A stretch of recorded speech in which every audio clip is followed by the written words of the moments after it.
good news that you can use as we talk community awareness and keep you in the know. I am aliasly known as that Laurel Hill girl, and today, you guys, I have the privilege of having author, school counselor, let me make sure I get it right. I love this word you created. An edupreneur. That's right. A mother for and for. Kindness, hashtag kindness and respect. Oh yeah. That's right. Welcome to the show. Thank you so much for having me. I'm so excited to be here. Oh my God. Let me tell you, Aniesha, I'm so glad you guys to have her on. Who would have thought that 2 years later, after meeting this beautiful young lady, that we would be here and that she would just be like catapulting. Thank you. I love those words. Listen, we met at the Juneteenth festival and we were neighbors, tent neighbors, and here we are. It was a whole different situation because if I don't know about you, but to me that seemed like the hottest June date ever. That was a very hot weekend. Thank God we had tents. Oh my. Remember my cousin got really, she almost had a heat stroke. I believe it. You had to stay hydrated. It was a great event, but it was June. It was June, all right, in North Carolina. Yeah. Well, welcome to the show. Thank you so much for having me. Welcome to the show. Wow, this is, like I tell you, I may have to get you to autograph something else as we go through the whole thing here. And so, you guys, I want to ask you a question though. Okay, perfect. Is this home for you? Is this Carolinas? This is not, long story. Okay. Born Queens, New York. What? How did you end up in Carolinas? Oh, so fun story. The honest story. 1980s, New York, Queens, crack epidemic, like huge drug war. Yeah.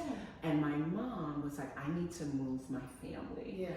And so on our way to Florida to go to Disney World, we stopped in North Carolina. And she looked around Fayetteville, North Carolina, and said, Wow. this is where we're going to relocate. She was like, I have to get my kids away from all of the things happening in New York in the 80s. Now, you know we call Fed, because I'm Carolina Fed, so we call it Fed not. I did not know how dangerous Fayetteville was until I went to college. I went to NC State. Yeah. And they were like, you're from Fayetteville? How did you make it out? And I was like, I was in danger. I had no idea. But yeah, people like Vietnam. I was like, oh my. And it has grown tremendously. Oh, we still have family there. And I'm like, they're trying to become like a real city. Like they've just built up Skybow Road. It looks so different from. I know it's been about 5 years or more since we've been to visit. It's how it looks now. What? It changes every single time we visit, and we visit around the holidays. Wow. And I'm like, when did this store pop up? Well, oh my, okay, Fayetteville. Charlotte, y'all got some competition. Listen, I was like, Fayetteville's trying to become like a real metropolitan city. So, but you're still here in the Carolinas. I am here in Charlotte and loving it. We, my husband and I, we've been here for 7 years. We moved from New Jersey. Wow. So he worked in New York, I worked in Teaneck, and now we're down here in Charlotte raising our babies. I love it. Yeah, and closer to family. Yeah, so local, not local. Local, definitely. not local. Okay, so I know that the publishing journey is real work, you know, and oh my goodness. It takes a lot of effort. Could you briefly tell us about, is it Karoy? Karoy. Okay, Karoy Legacy Publishing, you guys. Tell us about that. Yeah, so it started, I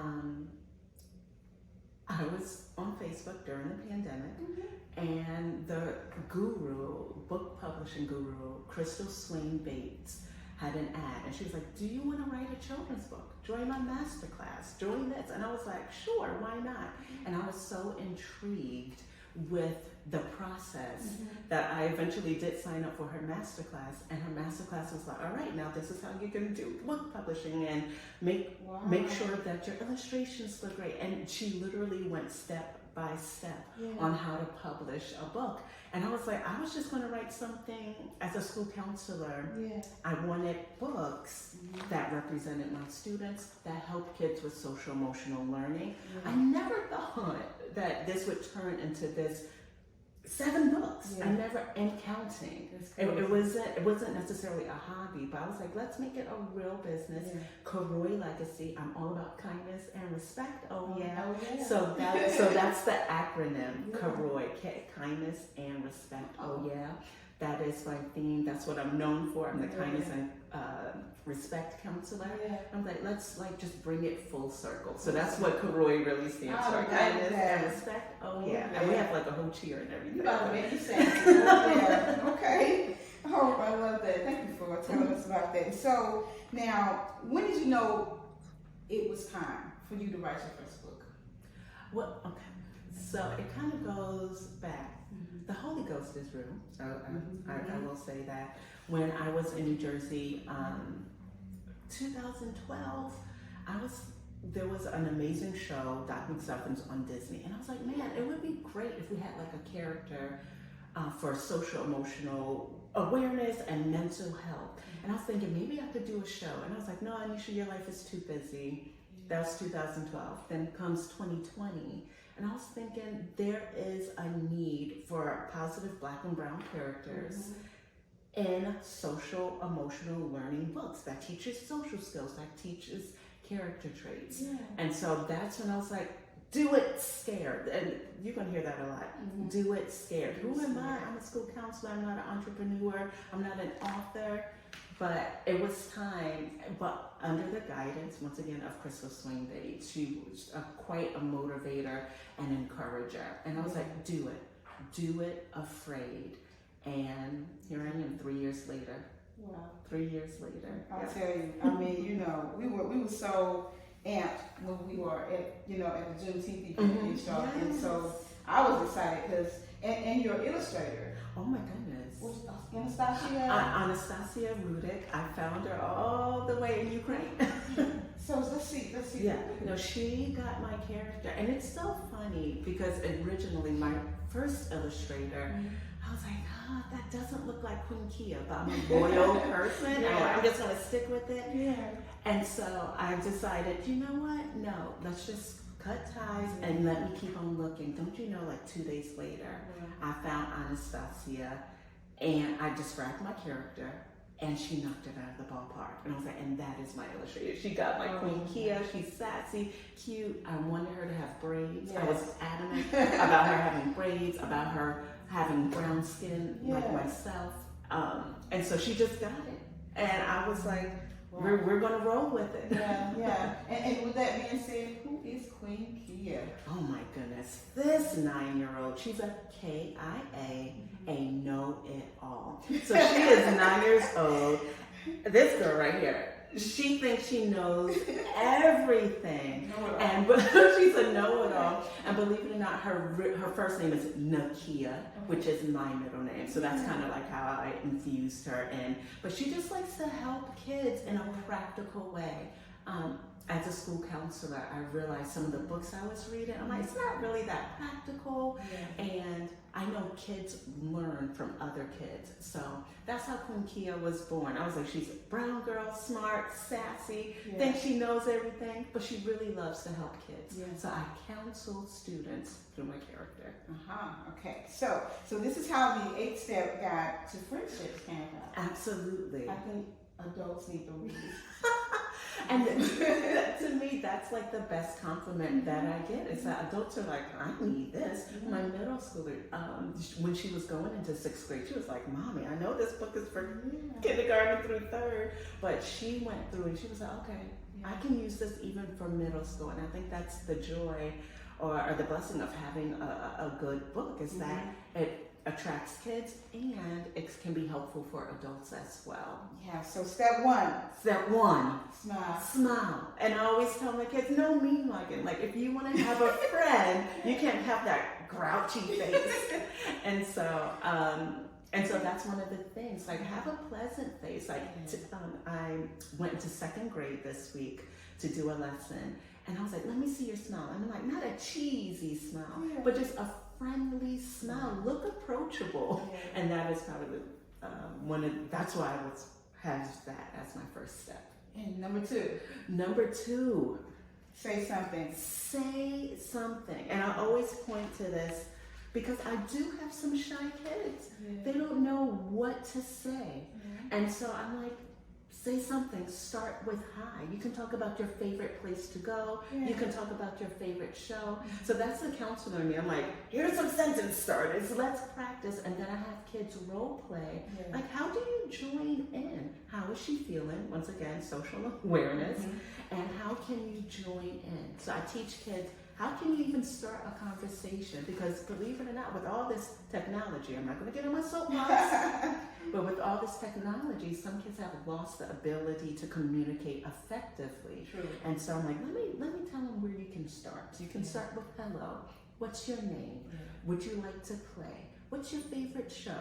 So, and hopefully conversations can start from there. And then to be yourself, number three. Oh my goodness, that is real life counseling right there. Gotcha. I had a fourth grader. Mm-hmm.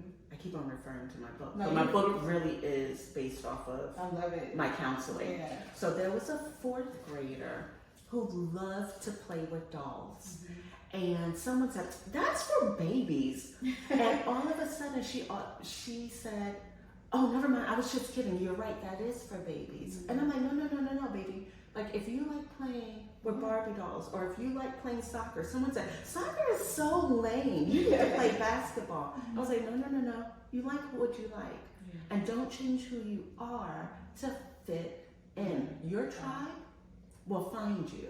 And so that's a repeated step, actually. Step 3 and step 8 are be your authentic self. And don't worry about who you fit in and who does not like you. Your people will find you. They sure will. And so that's kind of, I'm like, be yourself. If you like I like Brussels sprouts. And people are like, oh, Brussels sprouts. I'm like, I sure do like Brussels sprouts. And I don't care if you don't like them. I like them, and that is okay. Yeah, I love that. Yeah. And I'm not going to do a spoiler alert, you guys, and go through all the 8 steps, but I'm telling you, this is how good this is. Thank you. Thank you for that. Now, tell me about Queen Kia's feelings journal. Absolutely. So obviously, being a school counselor, I do a lot of individual counseling. And so I was like, we need a journal for kids. It's a simple journal, but it's probably one of my favorite publications. It's just today I feel kids get to write how they feel, and then some kids are not great writers, but they sure can draw. And so I have them draw how they're feeling. And then also in the front of the book, once again, having tips. I am thankful for, and on the opposite page, I am scared when, and that I can do these things. So it helps you focus on gratitude, it helps you focus on joy, but it also, what are some strategies when you're scared, when you're worried, when you have an anxiety that is in your mind? How can you release that? And journaling there's so much research on how journaling helps kids, helps adults express their thoughts, and it's cathartic. And kids need that as well. That's right. And I love the fact that it is the size that it is. Absolutely. I don't know if you can remember back in the day, they used to have diaries that were real exciting tiny. with that little locker. Oh my goodness, I'm gonna get a cramp. I'm gonna get a cramp in my hand. No, I want kids to use this, but also I made a concerted effort, even out of my children. I have a drawer. My youngest son is quite the drawer, and he might not be able to write his feelings, but he can draw it. So I wanted kids to have that option as well. So that's my Queen Kia's feelings journal. And so you also have one, a separate journal where they can talk about their feelings of healing, as they're dealing with grief. No, absolutely. So it's kind of a companion to my Queen Kia's guide through loss and grief. Once again, the power of journaling. So inside, there are prompts. What are some of the feelings you have right now about the loss? But also there's a remembrance puzzle, just to teach kids that it's okay to remember your loved ones. And one day you'll remember and cry, and then there are other days where you'll remember and smile. And that is absolutely okay. So it's once again just a journal for kids to express their feelings and also let them know you're not alone. And grief is a roller coaster. I have that in my Queen Kia book. Some days you're sad, some days you're mad, some days you're glad. And don't feel guilty for your good days. Some kids are like, why am I smiling when I lost my grandma? Why am I finding joy? Because they would want that for you, and that is okay. That's right. That's right. And how long have you been a counselor? This is my 2011. So let's do the math. So I've been in education since 2005. So that's 19 years. And so I've been a counselor. Oh my gosh, 15 years. It's a privilege for them to have you. But have so much. I love what I do. I went to UNC Chapel Hill, the best counseling program, and I remember looking up saying, thank you, God. I knew I was in the right lane. After leaving the classroom, I was like, I'm supposed to be a counselor. So yay, Tar Heels. Yay, Tar Heels, all right. Now, is Mary and Bright a new book? Well, it is, it did come out in 2021, but it's just a cute little stocking stuffer, Mary and Bright with Queen Kia. And I have a page that I love. I love, once again, representing my culture. So I have Queen Kia getting her hair braided. She's getting her hair braided. And of course, there's puzzles and there's pictures, and once again, you get to draw your own picture. She's with Santa. She's opening up gifts. But to me, once again, this also helps with mindfulness. Like when kids start coloring, they decompress.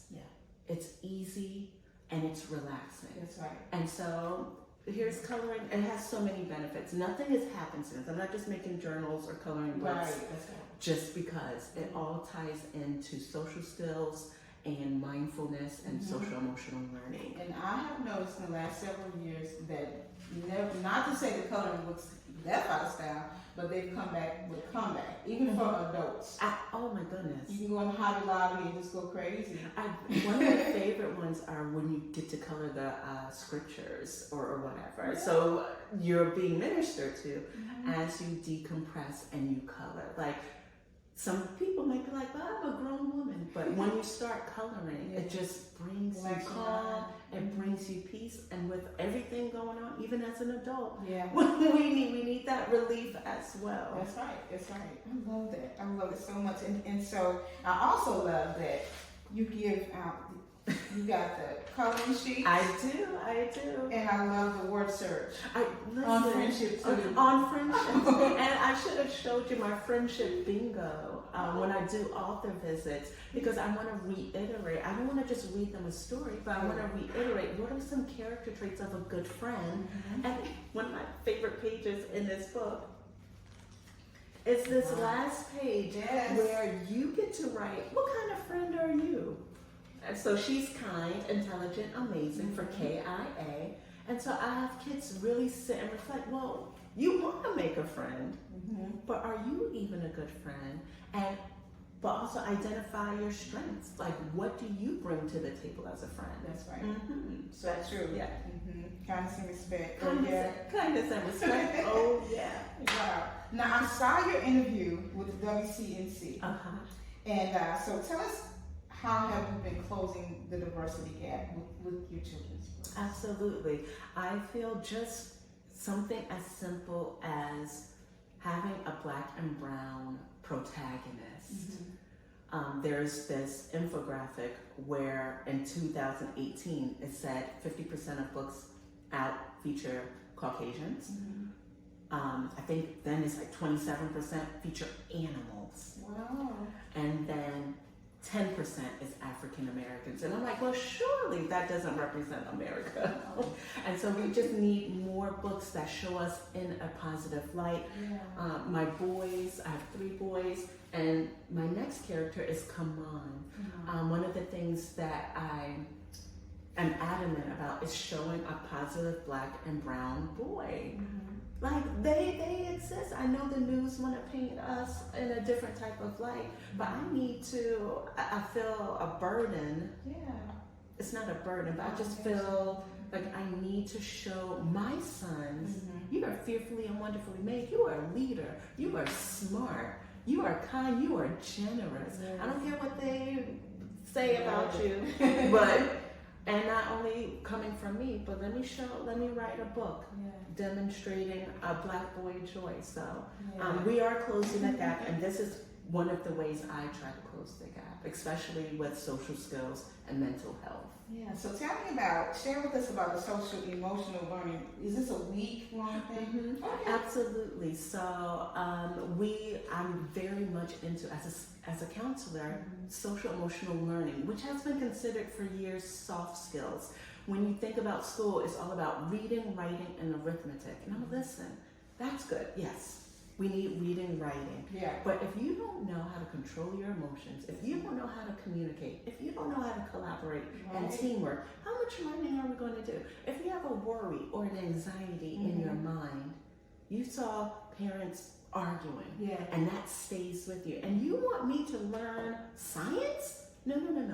I need for you to learn a social skill, a coping mechanism, a coping strategy. And that's what SEL Day, it's just this national push to say social emotional learning, it matters just as much as reading, just as much as math. This is so I'm very passionate. I'm just like, when they say soft skills, I'm like, that's what's going to get you hired. It's these soft skills, it's these social emotional learning. Yeah. And that is so needed. Absolutely. Because it's a difference, I'm going to say me because I'm, but when I grew up, we fought with the hands. Now the kids are wanting to shoot. That's the first thing that's coming to their mind. So the fact that you're introducing it. Absolutely. Like there are alternate ways. And also, but showing it in these books, like there are other ways to cope. And I even teach kids, it's okay to get angry, because for so long it's like, no, don't get angry, don't be jealous, no. But what do you do when you are jealous? What do you do when you are angry? It's okay to color, it's okay to cry, it's okay to go for a walk. I have pillows in my office. And I'm like, if you want to punch a pillow, I would rather you punch my pillow than punch the wall or hit another kid. So even saying, if you got to get that aggression out, here are some safe ways to get it out of your body. But to say, don't hit, that's wrong. Well, you're right. But what's an alternative? Because I'm filled with anger. I'm filled with anxiety right now. So how can I release that? Man, I tell you, your collection is just amazing. Thank you. Amazing. I appreciate now, that. You're doing book tours? I'm not doing book tours, but I am doing author visits. Every summer, I send out requests to read to students. Also, I visit schools in Fayetteville. Oh my goodness. Methodist College. When I say the leadership there is phenomenal. They had me come to read to one of the elementary schools, and I had an amazing time sharing Kunkia. We did a cheer. I love literacy, ability to write and read. I love literacy. So many possibilities. A real life Black author promoting literacy, promoting social skills and friendship. So those are, it's not necessarily a tour, but I love doing author visits. I love them. And you have your books in some bookstores too already. I do. That's good. Absolutely. I want my books accessible to everyone. And they're also in the Charlotte Mecklenburg Library. You can find my books, and also in Wake County. So I'm in 9 of their libraries as well. That's huge. I know. Wow. It's a grind. So you have to put yourself out there. But I need my books. I believe in my product. I know the value that it brings. And so some who might not be able to get it on Amazon and my website, go to the library. So tell us about the website. AnieshaJackson.com. And there you have my contact information. I would love to do speaking engagements, parental workshops on literacy. All of my information is on my website, and also Karoy Legacy on Instagram and also on Facebook. I haven't gotten to the TikToks just yet, but that's where you can find my information. I love what I do. I love what I do, and I am on a mission to promote kindness, respect, social skills, and mental health. Kindness, respect. Oh, yeah. Wow. Well, I want to thank you because you are a plethora of knowledge and inspiration, and you know what? I just thank God. See, everything to me is purpose. Yes. Us meeting you, me and my husband, you know, it wasn't by happenstance. No, never. So.